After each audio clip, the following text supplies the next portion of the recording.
Everybody. My name is Sammy, and I'm an alcoholic, a good friend of Tim's. I love you, Tim. Thank you for asking me to speak. It's great to see your face. Your beard is getting bigger. Yeah, it's been a pretty incredible week so far. I turned 16 on the 1st, and last year on the 1st, about 12 o'clock at noon, I was bitten by a St. Bernard at my office, and he was just a crazy dog. And he put a hole right through my hand and a bunch of other holes. And so this year was much, much better. I didn't wind up in the hospital with dog bites, but now my life is so blessed today. I'm all of this to AA, and you people are AA. I fought this my whole life. I fought being connected with a group. My philosophy on life was stay away, stay away. Give me what you can give me, money, jobs, whatever I needed, boats, houses, you name it, and a lot of booze, a lot of drugs. And that's what made me happy. I didn't want to be connected to anybody. I had a partner I controlled him. I was the director of my life, and I didn't let anything in. And I thought I was doing what I needed to do to make me comfortable, but I was never comfortable. There was this huge hole in my heart and in my soul. I would try and fill it with loneliness and separation and drugs and alcohol and sex. And, my first addiction was sneezing. When I was a little kid, I would take the stuff off the feather and stick it in my nose and sneeze until I passed out at night. Then sex. And then, oh my God, I found booze. And I was like, yeah, I never fit in. I grew up on an Indian reservation. My mom was Native and French, and my dad was Russian and German. And so I was like bombarded with alcoholism from both sides of the family. I swore I would never be like them. My memory of my father was him laying on the couch and that horrible smell coming from his breath because he was always drunk. And then my mother beating him up and throwing him out of the house. She was a tough cookie. My mom was a great lady. She became an alcoholic, a pretty severe alcoholic later in life. Never found sobriety, but I'll make this short. I've stated that I was a very uncomfortable person and I tried everything. I was very successful. I moved to LA in 1979 after college and met the man of my dreams one night and moved in with him the next day.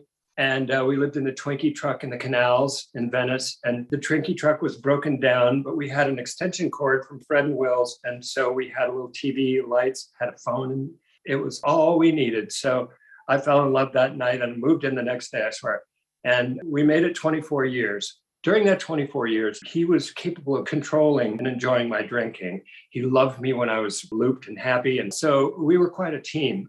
I kept him sane and I pretty much controlled his life. He kept me from going over the edge and staying over the edge. And he would dish out the drugs, the crystal meth and the whatever else drugs that we took. And he wouldn't let me do any more than just a tiny little bit. So I didn't really get to hit a bottom right away. So I would stop drinking on my own once in a while because I'm an alcoholic. And when I start drinking, it just progresses and I can't stop.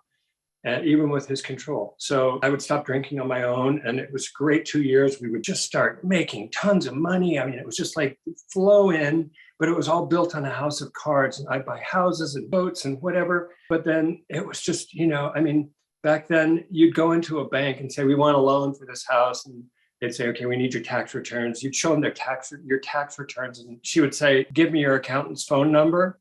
And she'd call the accountant and go, these tax returns won't work. We need tax returns with these numbers on it. And she would tell them what to make and they would do it. So it was terrifying. I mean, if we got caught, we would just have everything taken away. So I'd start drinking again because it was scary. I'm ruled by 1,000 forms of fear. Cut to Jared and I split up. I find crystal meth because I have to work longer and harder.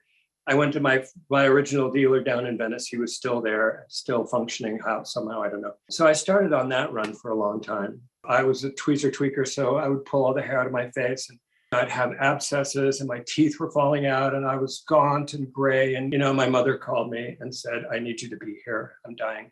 So true tweaker fashion, I showed up 2 weeks after she asked me to be there because I didn't have a license. I couldn't get on an airplane. I had to bring my dog with me. So I poured myself onto a Greyhound bus. I'd started drinking in that time. So I was drinking and mething and my life was a total wreck. I got to my mom 18 hours before she died. And it was kind of miraculous. I got to say all those things that you hope to say to a mother before she dies. And she told me all the things that I wanted to hear. You know, I was always on the reservation. It was very dangerous to be gay in the well, it probably still is, but you know, she was terrified of losing me to the violent things that happened to gay people there. So she assured me, I mean, she called me her queer son. She assured me that she loved me, but she was just terrified for my life. So, you know, I needed to hear that. And the minute she died, the nurse walked in the hospital room and said, "Oh my God, look what Edna Mae brought." And outside the window was the biggest, brightest rainbow I've ever seen. And there were 2 deer in the lawn, and there were a bunch of crows. And it was like, that was such a magical experience. And so I've kind of struck sober. I didn't get sober then, but I felt that feeling. And I knew that feeling was sobriety. I knew that feeling. There was a spiritual connection that I just knew was going to be it. And so I came back to LA and I started on that journey. When she died, her spirit came into my body and it was, oh, this is what's wrong. They thought I was dying of AIDS because I looked like it. She realized it was the meth and not some other thing that was killing me. And her advice to me was to go back home and drink like you know how to drink. And the meth problem would disappear. And that's what happened. I came back to LA. I started drinking. My dealer, who I'd known for 20 years, and I had a business with him. You know, we were selling antiques together. He never called me again.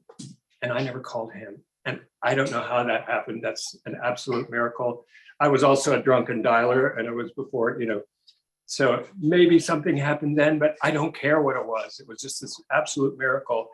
Then that moment happened when I had a beer in front of me, and I'd said that prayer that morning, "Please God help me." I was really sick. My feet were burning.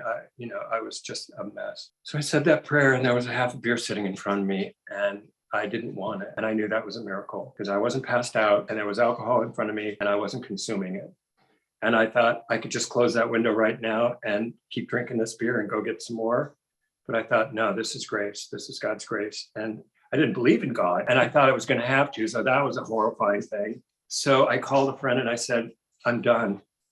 And he came and he took me to a meeting. It was a young people's meeting in Hollywood. I don't remember much about that meeting, except after the meeting, I went outside and everybody surrounded me. And this kid came up, just a young kid. And I don't know how much time he had, but it was like he said, "Hey, do you have a big book? Do you have the sponsor? Blah, all this stuff." And I'm going, "Yeah."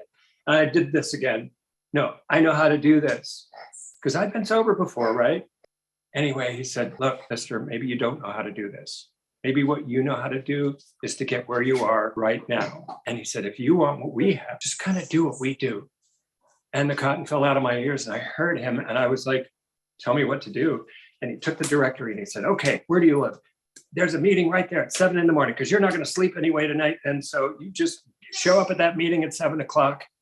And I did. I walked in that room and I was like, it was a room in a dingy house in Atwater Village, Pathfinders. And it was like, oh, you know, it was an old house and it was dingy. And I looked around the room and I go, "Oh, fuck, it's come to this." You know, it's like, oh my God. And so the meeting was there and I cried through the whole meeting. And I think I said something, I don't know. But afterwards, people came up and said, "Okay, honey, we're going to breakfast. Come on. Oh, you need some cigarettes? Here, I'll get you some cigarettes." It was, "Get in the car, Thelma. We're going. This is your ride now, baby. And we got you." You know, my life began to change just like I never thought it would happen. My life just began and it was this amazing journey. And I learned right away at that first meeting, there was a man there, he had like 50 years sober. And he said, "There's no problem you can't give your way out of." And I learned that giving was not just necessarily giving stuff or money, but it was like giving a smile. It was answering a phone when another alcoholic called. It was like saying yes to when they said, "Let's go to dinner." And then you get in the car and they take you to Alhambra because there's this weird restaurant there that he wanted to try. And, you know, my life began to change and I didn't know it, but there was the trans man who was just starting to go through the hormone therapy. And there was a lot of confusion and he held on to me and he said, you're my man. I want you to grow a beard because I can't grow one yet, but I want to." So I became his mentor, his male mentor. And I didn't know it then, but I saved him from suicide. He had a gun and he was going to commit suicide. He said, "Without you helping me, letting me help you, I would have pulled the trigger." You just don't know. And so my life is all about giving today. That's how I fill up my spiritual world. You know, I have this amazing life today. I have everything I need and more. I base my life on giving. Sunday night, there was this big drag show downtown. It's a huge fundraiser for people living with HIV and AIDS. And I'm very fortunate to not have HIV, but, it's one of my favorite charities. I work backstage and, and I donate a little money here and there. It's magical. And I have this incredible thing that I never thought I would have. I'm comfortable in my own skin. I don't have to stick things up my nose and sneeze all night, or I don't have to stick needles in my arm or things up my nose or up my butt or wherever to feel comfortable. All I have to do is show up and spread a little love around the rooms and smile at people and say, hi, how are you? I have an incredible life today. And it's by, working the steps has changed my life. It's just taken away all these things that I used to be so ashamed of. I don't have shame in my life anymore. I still have a few things that I'm afraid of, and I get excited when I realize a new fear because it gives me a new purpose in life, a new thing to look for. I don't run away from the fire anymore. When I see the fire, I run into it because that's where the magic is. That's where the change is. I love you all, and I can't wait to hear what you have to say. Thank you.